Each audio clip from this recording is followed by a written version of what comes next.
No, takže vyskytla sa mi tu takáto, samozrejme, ešte som upratal medzi tým, áno, ale vyskytla sa mi tu takáto vec jedného kamoša, není to prvýkrát, čo takúto vec opravujem, no.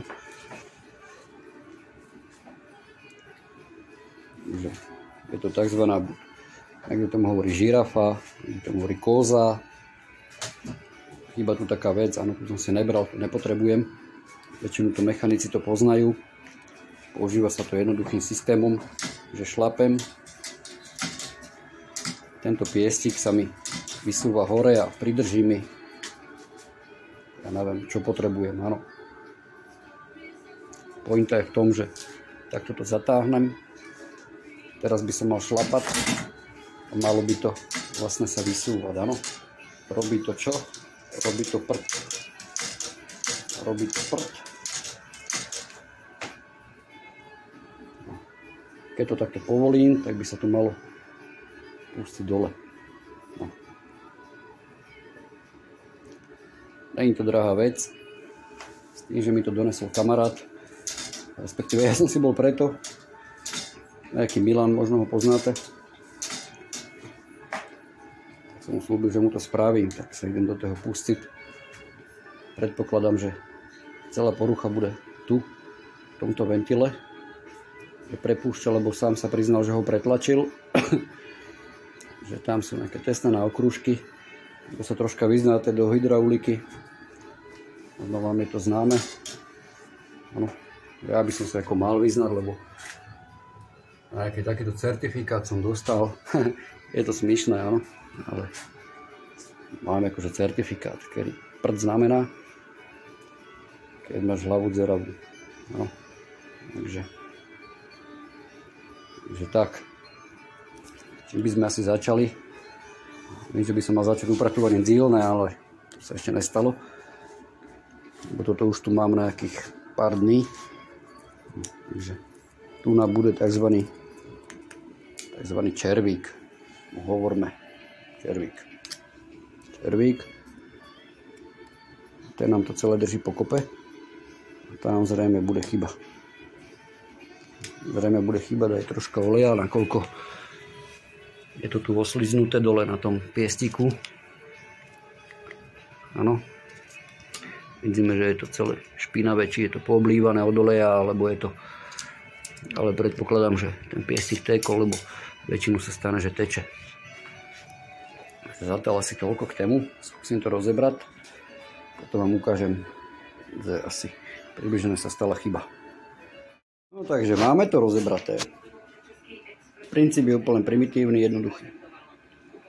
V strede je piest a okolo je nádoba, do ktorej preteká ten olej, áno. Tento olej v strede vytláča ten piest hore. Áno, takto hore ho vytláča, keď pumpujem. Ventil to potom prepustí sem naspäť dolu, až sem, áno. Deje sa nám jednoduchá vec, že nám to prepúšťa, áno. Toto je okružok, čo patrí tam donútra. Tento okružok patrí tam donútra. No, a tu máme prepustný otvor, jeden prepustný otvor, druhý. Tu máme zmontovaný ten ventil, ten je tu. Áno, ten ide sem. Držali to tam tí červíci, takzvaní červíci. No. Je tam jedna gulička, guličku máme tu. Gulička spolu s červíkmi, kamošmi. Tam si spolu žijú teraz na magnete. Takže problém môže byť v tomto okružku, čož nevyzerá, že by bol problém v okružku. Áno. Problém môže byť špina, čo je tam evidentne vidieť, že je tam špina. No a problém môže byť tento ventil.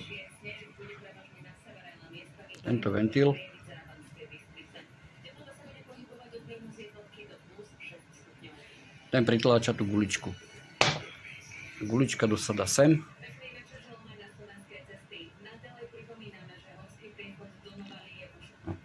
To ešte musíme zistiť, či tá gulička tesní alebo netesní. Pokiaľ je problém tam, že je to tam deformované alebo nejak inak poškodené, tak to neopraví nikto, môže to ísť do železa. Celé to nové stojí 70 alebo 100 eur. Áno. Toto keby mal niekto opravovať, tak zebere 100 eur iba za opravu. Takže je to škoda vyhodziť, ale škoda je len to, čo skape. Toto evidentne asi skapalo. No. Takže pokračovaný. Toto patrí sem. Tam idú tie červíce, obľúbení. Takže odložím si to takto. Ventil je zavretý. Šlapem. Krásne mi to zdvíha. No. Krásne. Šlapem je šlapka. V šlapkách Proxar. Bezpečnostná obuv musí byť. To je bez debaty. To akože... No.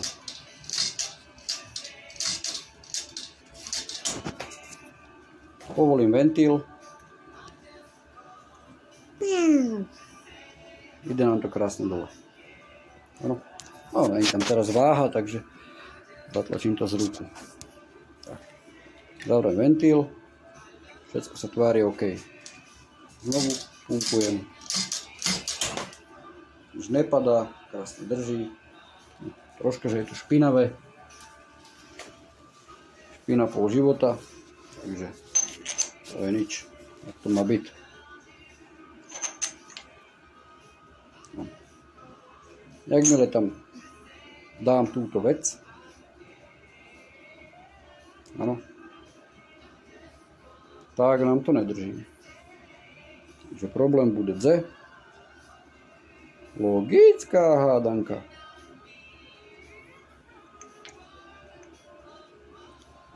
Keď ju vyrieším, tak budete múdrejšie vy. No takže, záhada objasnená. Aby to bolo vidieť, takto. Struna. Vidíte tú strunu? Primitivita, niekedy stačí iba pohnúť rozumom a pozrieť, jak to vlastne funguje. Čo sa nám stalo? Tu je to vidieť. Čo sa nám stalo? Stalo sa nám to, že tá struna,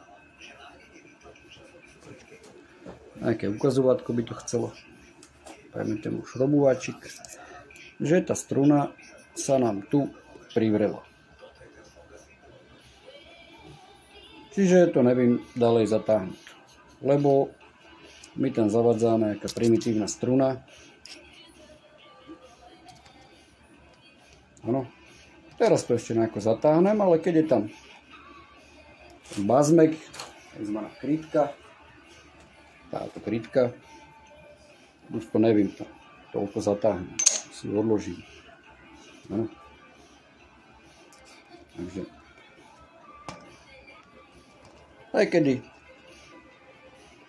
stačí všímať veci. Primitivita, každý si povie, také jednoduché. Dovi, čo povie za opravu? 100 eur, 200 eur, 300 eur. Milionár budem. Na kamarádoch sa najlepšie zarába. Na ken zarobíš, keď nie je narodziny a na kamarádoch. Na nikem. Ostatní sú lakomi. Takže tak. To vyriešime. Ešte neviem jak. V komentároch možno nájdem nejaký múdry názov, jak to vyriešiť. Múdrlantov je dneska dosť. Tak. No, takže čo sa nám stalo? Táto struna tu bola takto, áno. A tu svoj osadzený. Tu je zaistená. Struna má jediný zmysel. Aby, keď to povolím, odtedy to, aby mi to nevypadlo a neostalo mi to v ruke. Tá struna mi zabráni to povoliť nejako extrémne veľa ven. No. Pán kamoš mal veľa sily, strunu pretočil. Áno. Keď sa do tej struny pozrieme, vidíme, že jeden závit je pretočený. Áno. Pomoc je jednoduchá. Buď budem špina, poviem kamarádovi, kupoval som druhú strunu, daj mi za ňu 15 € plus robota, povie mi, že mi drbe, pardon, že mi šibe. Áno. Stačí strunu iba opačne otočiť, nasadiť ju tam a znovu to bude funkčné. Tak, jak to má byť funkčné. Treba trošku ten závit tam pripasovať, aby nám sadol na ten priemer. Keď to robím kamarádovi, tak mu to spravím tak, že to bude mať spravené. Po správnosti mala by ísť nová struna, áno. Ale dostupnosť nepozná nikto. Možno nejaký Číňan z AliExpressu by mi ju poslal za pol roka.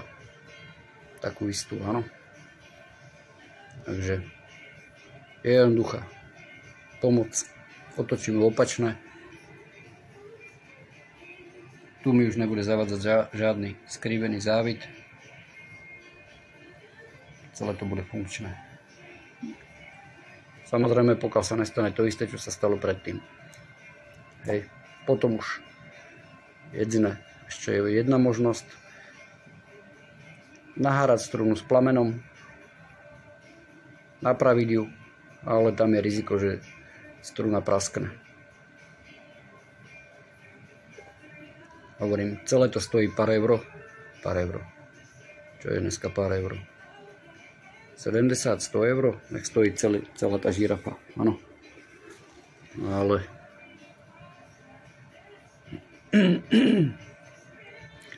aspoň vidíte teraz, jak stačí niekedy iba pohnúť rozumom a vedieť, jak veci fungujú a keď nefungujú, prečo nefungujú. Takže keď volačo nefunguje, tak to nefunguje pre volačo. Nie preto, že sa to pokazilo a hodím to do smecáka, ale preto, že to pokazilo a skúsim to opraviť. A keď to neopravím, alebo zistím, že je nerentabilná oprava, tak to hodím do smecáka. Samozrejme, takéto veci môžeme robiť v garáži pri pive. Keď chceme zarobiť, nebudeme to opravovať za 3 €. Takže toto je robotka len preto, že je to niekto, to človek, ktorého mám rád, chcem mu pomôcť. Keby som mal z tohoto zbohatnúť, tak to určite nerobím. Takže teraz to poskladám naspäť a funkčnosť je zaručená. Tesne nám není nič v celej žirafe, oleja je dosť, až by bolo treba. Olej sa dá jednoducho dolať cez túto skrutku. Samozrejme, netreba to preháňať. Keď to dáte až povrch, tak vám to fungovať nebude. Treba to zdvihnúť na maximum. Pokiaľ nejde na maximum, treba dolať deci oleja, možno 2 deci oleja, koľko bude treba. Pokiaľ to dáte plné, tak to fungovať nebude. Prečo? To vám povedala pani učiteľka na fyzike v 6. ročníku. Tak sa doučte, keď ste sprostí. No, Takže časť záverečná. Máme to zložené. Pumpujeme.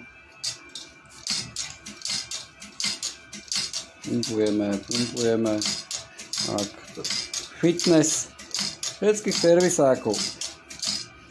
Treba chodiť do posilky. Napríklad. Krásne nám to drží.